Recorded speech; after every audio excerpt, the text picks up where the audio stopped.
Chapter 5.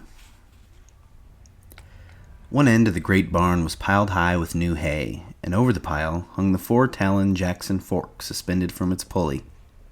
The hay came down like a mountain slope to the other end of the barn, and there was a level place as yet unfilled with the new crop. At the sides the feeding racks were visible, and between the slats the heads of horses could be seen. It was Sunday afternoon. The resting horses nibbled the remaining wisps of hay, and they stamped their feet, and they bit the wood of the mangers and rattled the halter chains. The afternoon sun sliced in through the cracks of the barn walls and lay in bright lines on the hay. There was the buzz of flies in the air, the lazy afternoon humming. From outside came the clang of horseshoes on the playing peg and the shouts of men, playing, encouraging, jeering. But in the barn it was quiet and humming and lazy and warm. Only Lennie was in the barn, and Lennie sat in the hay beside a packing case under a manger in the end of the barn that had not been filled with hay. Lennie sat in the hay and looked at a little dead puppy that lay in front of him. Lennie looked at it for a long time, and then he put out his huge hand and stroked it clear from one end to the other. And Lennie said softly to the puppy, "Why did you got to get killed? You ain't so little as mice. I didn't bounce you hard." He bent the pup's head up and looked in its face, and he said to it, "Now maybe George ain't gonna let me tend your rabbits if he finds out you get killed." He scooped a little hollow and laid the puppy in it and covered it over with hay, out of sight, but he continued to stare at the mound he had made. He said, "This ain't no bad thing like I got to go hide in the brush. Oh, no, this ain't. I'll tell George I found it dead." He unburied the puppy and inspected it, and he stroked it from ears to tail. He went on sorrowfully, "But he'll know. George always knows. He'll say, 'You done it, don't try to put nothing over on me,' and he'll say, 'Now just for that you don't get to tend no rabbits.'" Suddenly his anger rose. "God damn you," he cried. "Why do you got to get killed? You ain't so little as mice." He picked up the pup and hurled it from him. He turned his back on it. He sat bent over his knees, and he whispered, "Now I won't get to tend the rabbits. Now he won't let me." He rocked himself back and forth in his sorrow. From outside came the clang of horseshoes on the iron stake, and then a little chorus of cries. Lennie got up and brought the puppy back and laid it on the hay and sat down. He stroked the pup again. "You wasn't big enough," he said. "They told me you wasn't. I didn't know you'd get killed so easy." He worked his fingers on the pup's limp ear. "Maybe George won't care," he said. "This here goddamn little son of a bitch wasn't nothing to George." Curley's wife came around the end of the last stall. She came very quietly, so that Lennie didn't see her. She wore her bright cotton dress and the mules with the red ostrich feathers. Her face was made up, and the little sausage curls were all in place. She was quite near to him before Lennie looked up and saw her. In a panic, he shoveled hay over the puppy with his fingers. He looked sullenly up at her. She said, "What you got there, sonny boy?" Lennie glared at her. "George says I ain't to have nothing to do with you, talk to you or nothing." She laughed. "George giving you orders about everything?" Lennie looked down at the hay. "Says I can't tend no rabbits if I talk to you or anything." She said quietly, "He's scared Curley'll get mad. Well, Curley got his arm in a sling, and if Curley gets tough, you can break his other hand. He didn't put nothing over on me about getting it caught in no machine." But Lennie was not to be drawn. "No, sir, I ain't going to talk to you or nothing." She knelt in the hay beside him. "Listen," she said, "all the other guys got a horseshoe tenement going on. It's only about 4 o'clock. None of them guys is going to leave a tenement. Why can't I talk to you? I never get to talk to nobody. I get awful lonely." Lennie said, "Well, I ain't supposed to talk to you or nothing." "I get lonely," she said. "You can talk to people, but I can't talk to nobody but Curley, else he gets mad. How do you like not to talk to anybody?" Lennie said, "Well, I ain't supposed to. George's scared I'll get in trouble." She changed the subject. "What you got covered up there?" Then all of Lennie's woe came back on him. "Dust my pup," he said sadly. "Dust my little pup." And he swept the hay from on top of it. "Why, it's dead," she cried. "He was so little," said Lennie. "I was just playing with him, and he made like he's going to bite me, and and I made like I was gonna smack him, and I done it, and then he was dead. She consoled him. Oh, don't you worry none. He's just a mutt. You can get another one easy. The whole country's full of mutts. It ain't that so much, Lennie explained miserably. George ain't going to let me tend no rabbits now. Why don't he? Well, he said if I done any more bad things, he ain't going to let me tend the rabbits. She moved closer to him, and she spoke soothingly. Don't you worry about talking to me. Listen to the guys yell out there. They got $4 bet in that tenement. Ain't none of them going to leave till it's over. If George sees me talking to you, he'll give me hell, Lennie said cautiously. He told me so. Her face grew angry. What's the matter with me? She cried. Ain't I got a right to talk to nobody? What do they think I am anyways? You're a nice guy. I don't know why I can't talk to you. I ain't do no harm to you. Well, George says you'll get us in a mess. Oh, nuts, she said. What kind of harm am I doing to you? Seems like they ain't none of them cares how I gotta live. I tell you, I ain't used to living like this. I could have made something of myself. She said darkly, Maybe I will yet. Then her words tumbled out in a passion of communication, as though she hurried before her listener could be taken away. I lived right in Salinas, she said. Come there when I was a kid. Well, a show come through and I met one of the actors, and he says I could go with that show, but my old lady wouldn't let me. She says 'cause I was only 15. But the guy says I coulda. If I'd went, I wouldn't be living like this, you bet. Lennie stroked the pup back and forth. We gonna have a little place and rabbits, he explained. She went on with her story quickly before she could be interrupted. Another time I met a guy and he was in pictures. Went out to the Riverside Dance Palace with him. He says he's gonna put me in the movies. Says I was a natural. Soon as he got back to Hollywood, he's gonna write me about it. She looked closely at Lennie to see whether she was impressing him. I never got that letter, she said. I always thought my old lady stole it. Well, I wasn't going to stay no place where I couldn't get nowhere or make something of myself and where they stole your letters. I asked her if she stole it too, and she says no. So I married Curley. Met him at the Riverside Dance Palace that same night. She demanded, You listening? Me? Sure. Well, I ain't told this to nobody before. Maybe I oughtn't to. I don't like Curley. He ain't a nice fella. And because she had confided in him, she moved closer to Lennie and sat beside him. Could have been in the movies and had nice clothes, all them nice clothes like they wear. And I could have sat in them big hotels and had pictures took of me. When they had them previews, I could have went to 'em and spoke in the radio, and it wouldn't have cost me a cent because I was in the picture. And all them nice clothes like they wear, because this guy says I was a natural. She looked up at Lennie, and she made a small, grand gesture with her arm and hand to show that she could act. The fingers trailed after her leading wrist, and her little finger stuck out grandly from the rest. Lennie sighed deeply. From outside came the clang of a horseshoe on metal, and then a chorus of cheers. Somebody made a ringer, said Curley's wife. Now the light was lifting as the sun went down, and the sun's streaks climbed up the wall and fell over the feeding racks and over the heads of the horses. Lennie said, Maybe if I took this pup out and throwed him away, George wouldn't never know, and then I could tend the rabbits without no trouble. Curley's wife said angrily, Don't you think of nothing but rabbits? We going to have a little place, Lennie explained patiently. We going to have a house and a garden and a place for alfalfa, and that alfalfa's for the rabbits, and I take a sack and get it all full of alfalfa, and then I take it to the rabbits. She asked, What makes you so nuts about rabbits? Lennie had to think carefully before he could come to a conclusion. He moved cautiously close to her until he was right against her. I like to pet nice things. Once at a fair I seen some of them long-hair rabbits, and they was nice, you bet. Sometimes I've even pet mice, but not when I could get nothing better. Curley's wife moved away from him a little. I think you're nuts, she said. No, I ain't, Lennie explained earnestly. George says I ain't. I like to pet nice things with my fingers, soft things. She was a little bit reassured. Well, who don't? She said. Everybody likes that. I like to feel silk and velvet. Do you like to feel velvet? Lennie chuckled with pleasure. You bet, by God, he cried happily.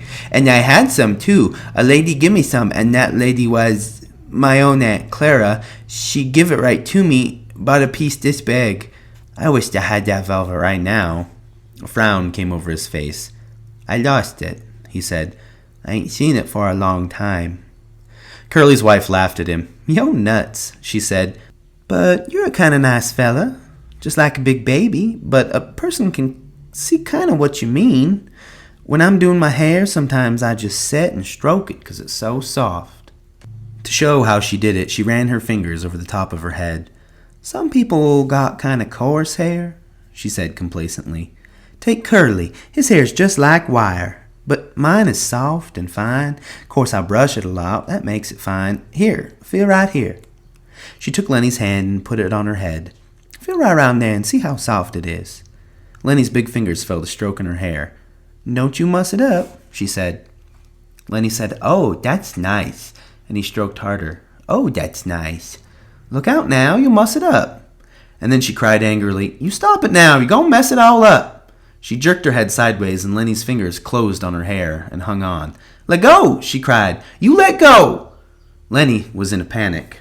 Her face was contorted. She screamed then, and Lennie's other hand closed over her mouth and nose. "Please don't," he begged. "Oh, please don't do that. George would be mad." She struggled violently under his hands. Her feet battered on the hay, and she writhed to be free. From under Lennie's hand came a muffled screaming. Lennie began to cry with fright. "Oh, please don't do none of that," he begged. "George's going to say I done a bad thing. He ain't going to let me tend no rabbits." He moved his hand a little and her hoarse cry came out. Then Lennie grew angry. "Now don't," he said. "I don't want you to yell. You're going to get me in trouble, just like George says you will. Now don't you do that." And she continued to struggle, and her eyes were wild with terror. He shook her then, and he was angry with her. "Don't you go yelling," he said, and he shook her, and her body flopped like a fish. And then she was still, for Lennie had broken her neck. He looked down at her, and carefully he removed his hand from over her mouth, and she lay still. "I don't want to hurt you," he said, "but George will be mad if you yell." When she didn't answer nor move, he bent closely over her. He lifted her arm and let it drop. For a moment he seemed bewildered, and then he whispered in fright, "I done a bad thing. I done another bad thing." He pawed up the hay until it partly covered her. From outside the barn came a cry of men and the double clang of shoes on metal. For the first time, Lennie became conscious of the outside. He crouched down in the hay and listened. "I done a real bad thing," he said. "I shouldn't have did that. George will be mad, and he said, and hide in the brush till he come.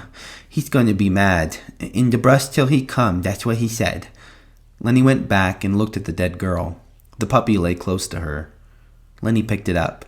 "I'll throw him away," he said. "It's bad enough like it is." He put the pup under his coat, and he crept to the barn wall and peered out between the cracks toward the horseshoe game. Then he crept around the end of the last manger and disappeared. The sun streaks were high on the wall by now, and the light was growing soft in the barn.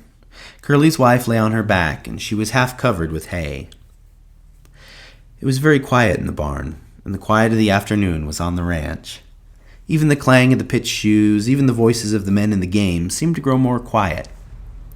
The air in the barn was dusky in advance of the outside day. A pigeon flew in through the open hay door and circled and flew out again. Round the last stall came a shepherd bitch, lean and long, with heavy, hanging dugs. Halfway to the packing box where the puppies were, she caught the dead scent of Curly's wife, and the hair rose along her spine. She whimpered and cringed to the packing box and jumped in among the puppies. Curly's wife lay with a half covering of yellow hay, and the meanness and the plannings and the discontent and the ache for attention were all gone from her face. She was very pretty and simple, and her face was sweet and young. Now her rouged cheeks and her reddened lips made her seem alive and sleeping very lightly. The curls, tiny little sausages, were spread on the hay behind her head, and her lips were parted. As happens sometimes, a moment settled and hovered and remained for much more than a moment.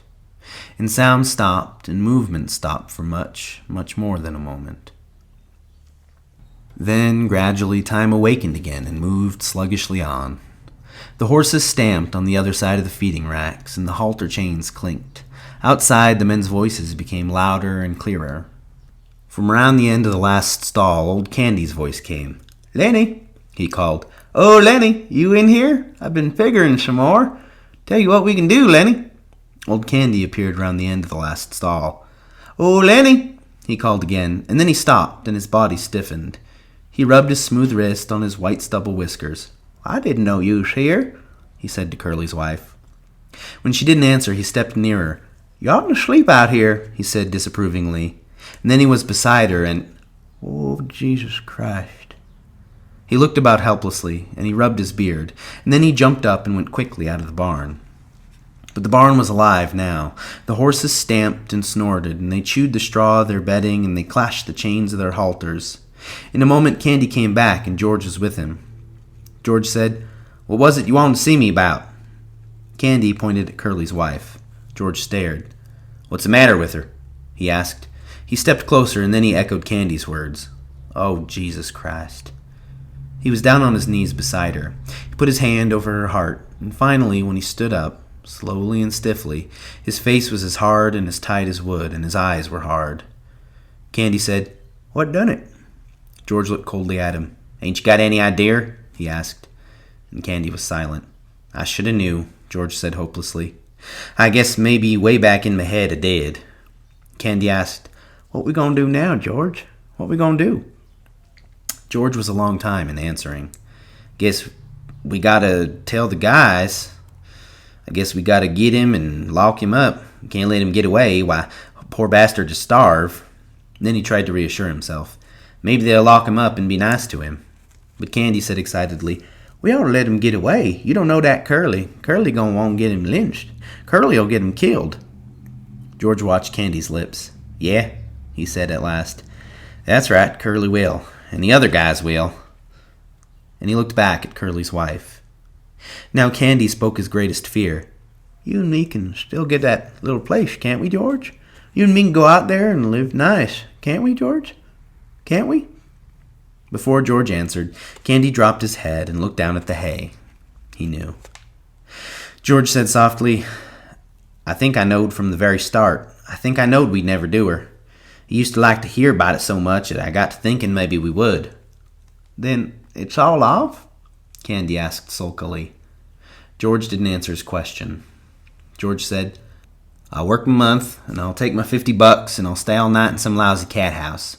Or I'll sit in some pool room till everybody goes home. Then I'll come back and work another month, and I'll have $50 more."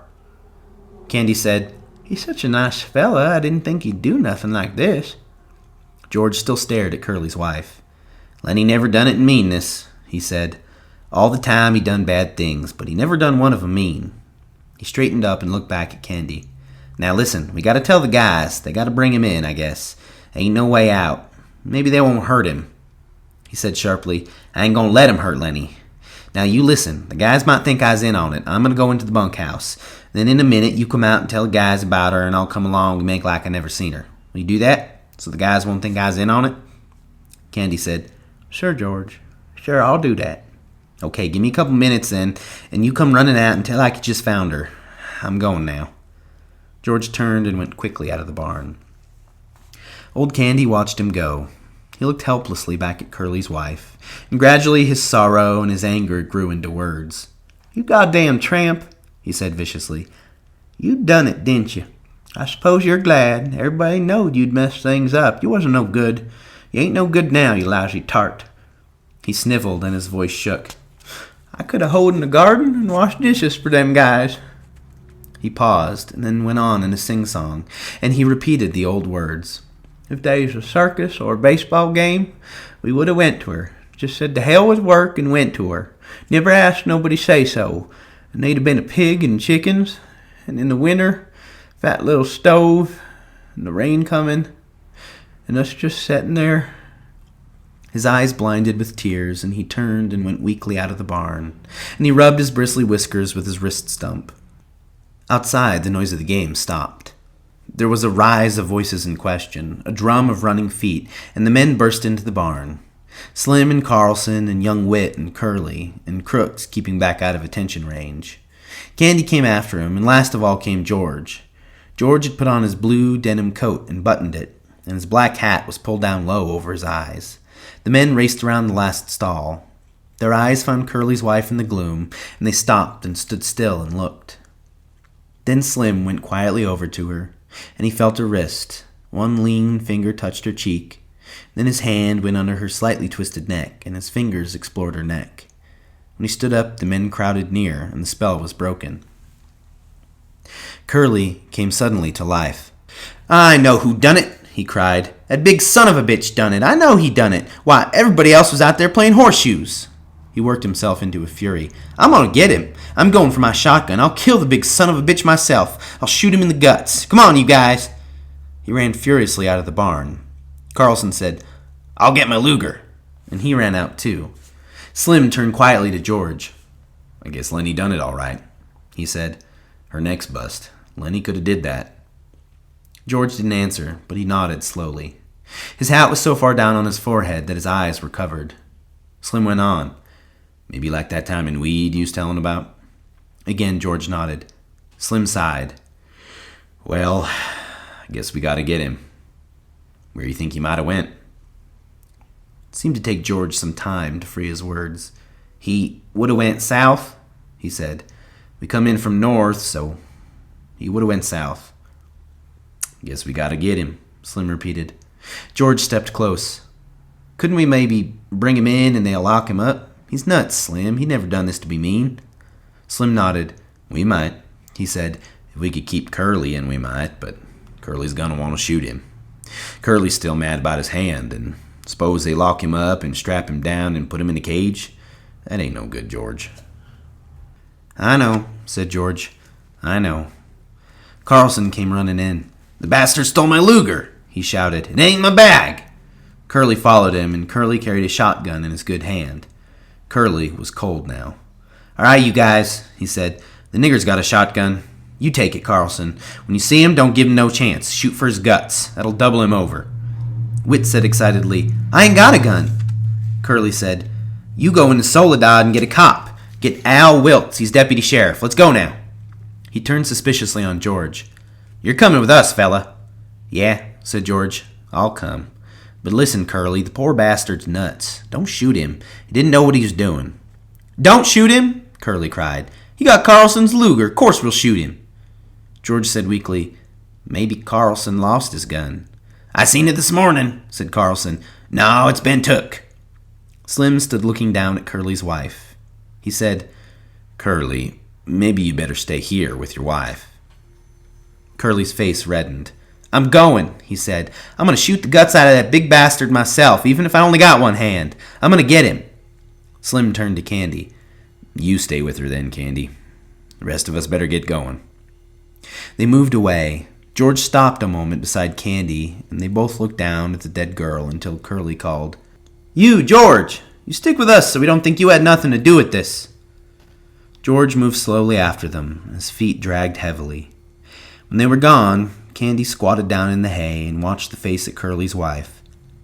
"Poor bastard," he said softly. The sound of the men grew fainter. The barn was darkening gradually, and, in their stalls, the horses shifted their feet and rattled the halter chains. Old Candy lay down in the hay and covered his eyes with his arm.